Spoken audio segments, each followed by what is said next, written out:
Right, so Forza Motorsport 7 has left me going backwards and forwards like a confused idiot on more than one occasion.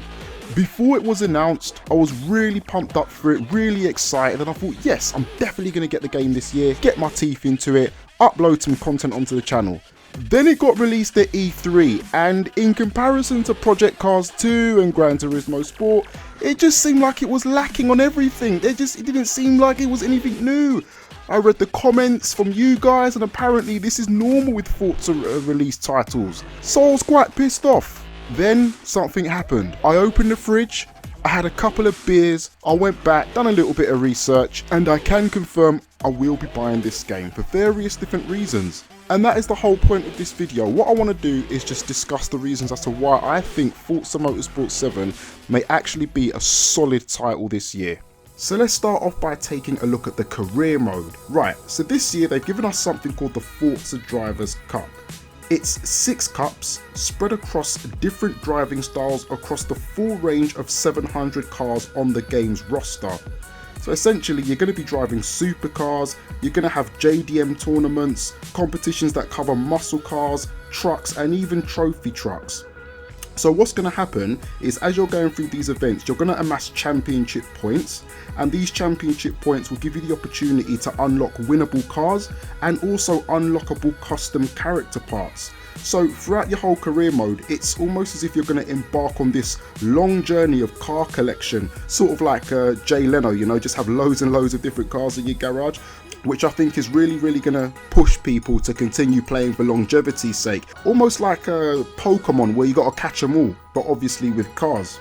Now obviously at this point there is still precious little we know about these details, but what I can say is that the way in which they've developed this career mode, you can go off in the path that you want. So for example, if it's a thing whereby you're looking to collect all the JDM cars because you're a fan of Japanese vehicles, then you can tailor fit your career to go in that category, or to go in that pathway I should say. Likewise, if you're a muscle enthusiast, you can pretty much make sure you get all the full set of muscle cars from classic all the way to modern. And I think that's great because essentially what that will mean is that you're playing the racing style that you like and collecting the cars that you like as well. That's what I imagine anyway. I could be wrong, because for all I know, what they could go and do is say, right, here you go, here's a muscle event, and then you go and unlock a bloody supercar or something like that. I'm not sure, but from what they're saying and from what I'm trying to extract from all of this information, that is kind of what I'm gathering. So when they start to release more information on this closer to launch, obviously we can confirm whether or not my theory is actually correct or not. Hopefully it is though. Okay, so moving on to events. Now, here's what we know as fact. They're going to be bringing showcase events to the game. So essentially what this is going to be your opportunity to compete and try to win unique cars that cannot be bought. So obviously from this, I take it that of the 700 cars that are in the game, a portion of them are going to be non-buyable. That's not even a word, is it? Buyable. Is that a word? Buyable? I have to ask Google. Anyway, a portion of those cars will not be able to be obtained using in-game currency. I like this idea. I like this idea a lot, because when it's cars that can only be unlocked, it makes them feel exclusive, you know? Now moving on from that, but still staying on the topic of events, I actually watched a developer interview with Nick from AR12 Gaming, where he actually had the opportunity to have a 2-on-1 conversation with Ryan Cooper and Brian Ekberg, who are 2 key developers on the Forza Motorsport series. Now, obviously, as you could expect, there was a lot of things that they kept secret from us. They stayed pretty tight-lipped on most things, but in the actual interview itself, to be quite honest with you, they said a lot by not saying anything, if that makes sense. Let me give you an example of what I mean. So, there were questions that were being posed to them. One of the questions was, is there going to be a live pit crew within the game? Because in the trailer you've got that scene where that pit crew's coming out in super slow motion. They answered it and they were honest and they were truthful. They categorically said no, that is not going to happen in the game. You will not have an animated pit crew, but what you will have is a lot of animated activity going on in the pit lane to give it that sort of realistic feel. They were also asked whether or not the guys from the Grand Tour are going to be involved in the game. So those of you who don't know what the Grand Tour is, and I expect most of you do, Jeremy Clarkson, Jezza, Hammond and May, as you know, are no longer part of the original Top Gear. They've obviously left onto pastures new and created their own show called the Grand Tour. Now obviously in previous versions of Forza, they actually did voiceover parts where they were obviously describing the car with a lot of humour and a lot of comedy, which was great. I loved that so much. So essentially the question was asked, are the guys from the Grand Tour going to have a part to play in this game? Once again, Cooper and Ekberg turned around and said, no, we have no plans. So they were very honest and straight up front about what is not going to be in the game. But they were also asked whether or not certain playground games were going to be brought back in, like car soccer, or I hate the word soccer, football. I'm from Britain, we call it football, okay? But yeah, they were asked whether or not car football was going to be brought back into the game. And the response was more along the lines of, well, at the end of the day, we understand what our community wants, you know, we understand that there's a huge demand and a huge liking towards, you know, the soccer games, the car bowling, you know, we also understand that community have got a huge admiration for autocross. We also know how much they love the drag events and drift events.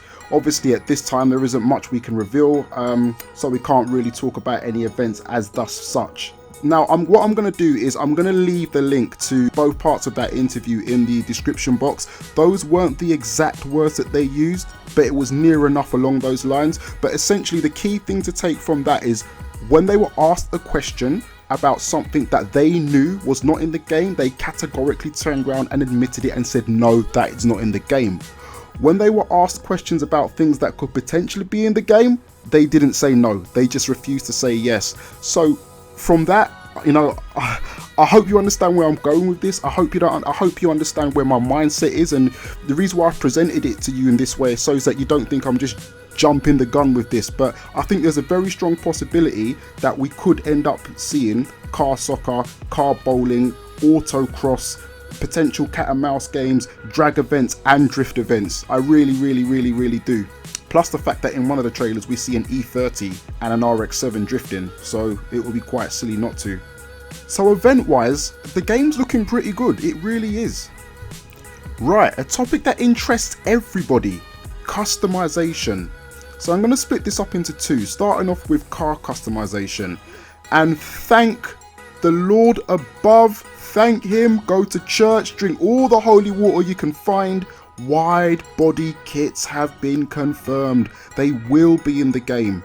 We know this for two reasons, because we saw it on that same E30 and RX-7 shot, and because it was mentioned in the developer interview. Now obviously at this point we don't know how many have been added, and we're hoping that they've done a better job than what they've done with Forza Horizon, whereby it's only a handful of cars that were given the Rocket Bunny or Liberty Walk treatment, but at least we know they're there, okay?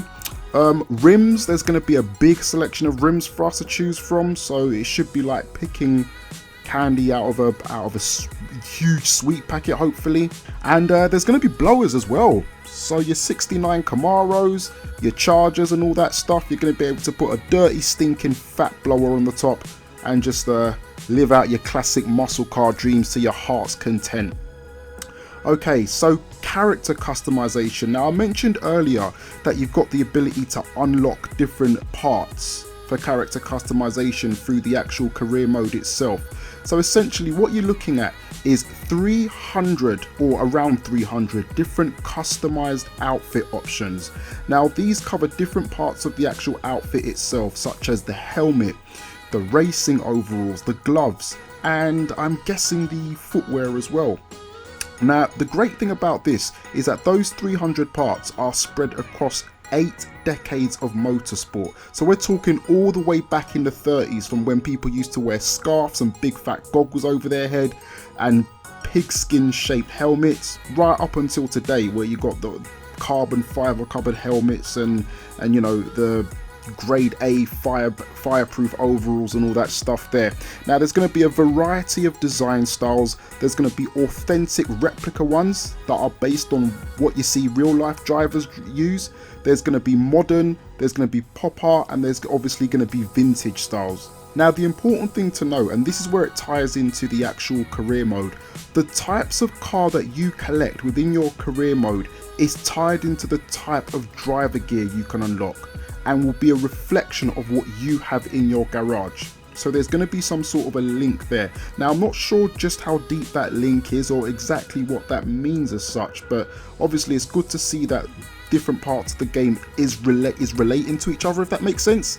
It makes the game feel more tied together, more woven in. Now what you'll also be pleased to know is that there's going to be an enhanced photo mode. So those of you who like obviously taking pictures of your car and sharing it on the gram, Facebook, or wherever it may be, you can knock yourself out with that. 700 different opportunities to take different pictures. And you'll be pleased to know the auction house is returning, giving us the opportunity to obviously sell our cars on, make designs, make tunes, and, you know, sell to the highest bidder. So that's brilliant. That's good. It's really good they're bringing that back.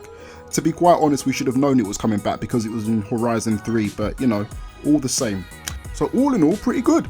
Right, the next three elements are the ones that once I gained a proper understanding and real knowledge over what their intents and purposes are for the game and how they could potentially transform the way in which the game feels and handles, my whole perception of Forza Motorsport 7 changed instantly. These are the reasons why I'm now going to be buying this game, starting off with dynamic weather.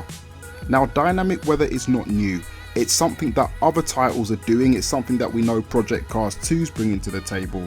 But essentially the reason why dynamic weather is such a great thing and why it's talked about so much is because it produces the greatest asset to motorsport, and that's unpredictability. Let me give you an example.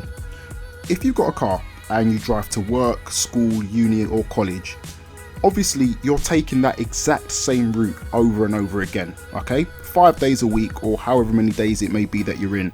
Now that route is never going to change. As long as there's no traffic, as long as there's no accident or road closures, that route is never going to change. So it becomes second nature. Pretty boring, to be quite honest. With dynamic weather, that changes and becomes somewhat less predictable is if there was, say, a heavy snowstorm or a blizzard or a vast amount of rain, because all of a sudden you've got to change your braking distances, you've got to watch how you approach certain roundabouts and junctions, you've got to swerve to avoid puddles, you've got to be careful of ice that's on the tarmac.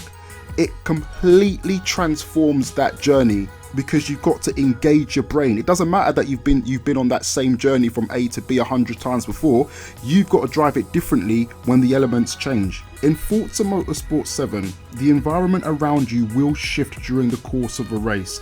That's thanks to moving cloud coverage, which affects the actual lighting that's happening through in terms of sun rays beating down onto the tarmac. This will have an effect on overall track temperature throughout the race, which will obviously have a knock-on effect to your tyres and the way you look after them. There's going to be puddles appearing with water building up during rainy sessions. This will obviously mean that you've got to change your driving line. You've got to readapt to the actual surface of the track itself and find the quickest way around the corner without aquaplaning or driving through a heavy puddle. And then when the track starts to dry out again, find that driving line as quick as possible. Even in situations where it's extremely sunny, the excess heat can cause graining on your tyres, which increases the rate of degradation. The reason why this is so good is when you really stop and think about it, it means that you could potentially have a track that you know very well, that it doesn't matter how well you know it, every time you go back and visit it within the game, it's never going to feel the same because the weather will be unpredictable, the weather can change, it's dynamic, which means you've got to totally change your driving style to accommodate that.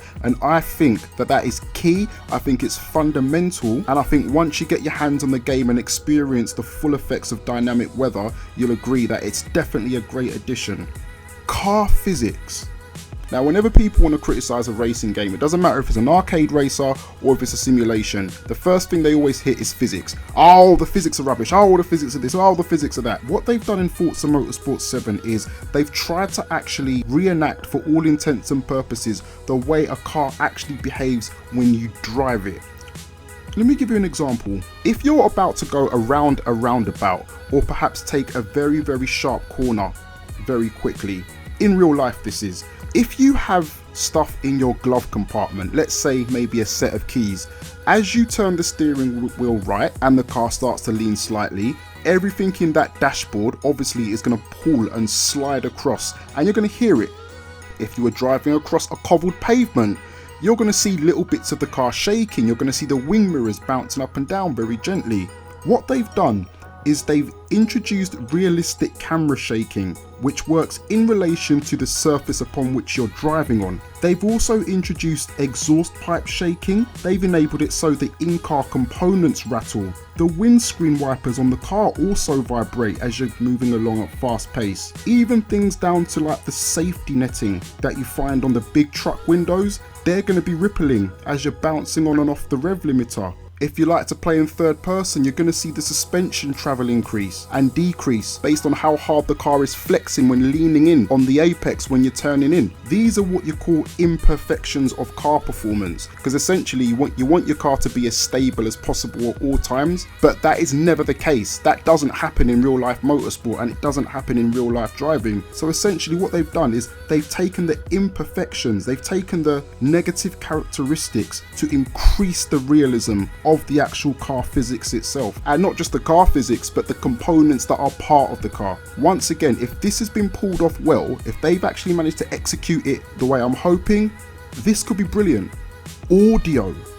They've actually introduced a proper transmission sound audio setup within the actual game itself. Now, for those of you who don't know what that means, when you're driving a proper race car, like one of those GT cars or something, when you're sitting inside the cockpit view, normally you hear quite a loud whining noise from the actual car itself. Now, a lot of people attribute that noise to the actual turbo. It's actually the gearbox, the transmission that's causing it. They've fitted that type of effect into the game itself, so the cars that do have that characteristic audio noise will be emitting that whilst you're driving. They've added things like driveline flex. They've also worked really hard on getting the right tyre sounds for certain situations, but it goes further than that, because just like Forza Horizon 3, you've got the ability to basically implement your music in the game. If I'm not mistaken, I think it's called the Groove. Is it the Groove radio service or something like that? I can't remember, but there's a service in Forza Horizon 3 where you can actually import your music into the game.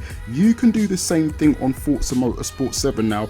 Essentially, the way it works is the tracks have got speakers dotted around them, okay? And what happens is, as you actually get to a part of the track where there's an actual speaker, you're going to be hearing that music nice and clear. And then as you start to drive away, like further on down the home straight, you're going to hear that music start to fade out in a sort of echoey way, the same way as it would whereby if you were to be in a room listening to music and then you walked all the way downstairs to the bottom floor of your house, you can still hear that music, but it sounds sort of distorted and echoey, and then if you walk out of the house completely, you can barely hear it. That is the level of detail they've gone down to on the actual audio. Now, those three components, the audio, the car physics, and the dynamic weather, if you add all of that together, that adds to a new level of realism. It takes it to a new level, and if they've pulled this off correctly, we could be in for a really good solid game. And that is the reason why I have trust in this game.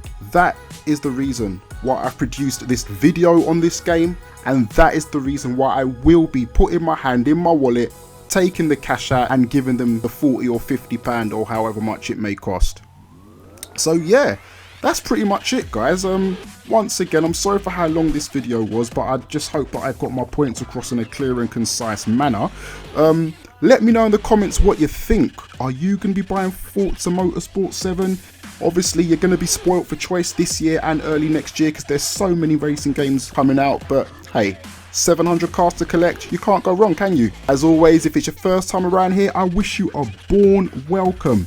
Please be sure to support the channel, support the work I'm putting in by hitting the subscribe button, hit the like button and share this video as much as you possibly can. And don't forget to check out the Auto BOURNE magazine. Details of that will be coming up at the end of the video. Take it easy and peace. Do you like car reviews? Do you check out power tests? Are you a fan of head-to-head showdowns? How about having them all tied together in one convenient place?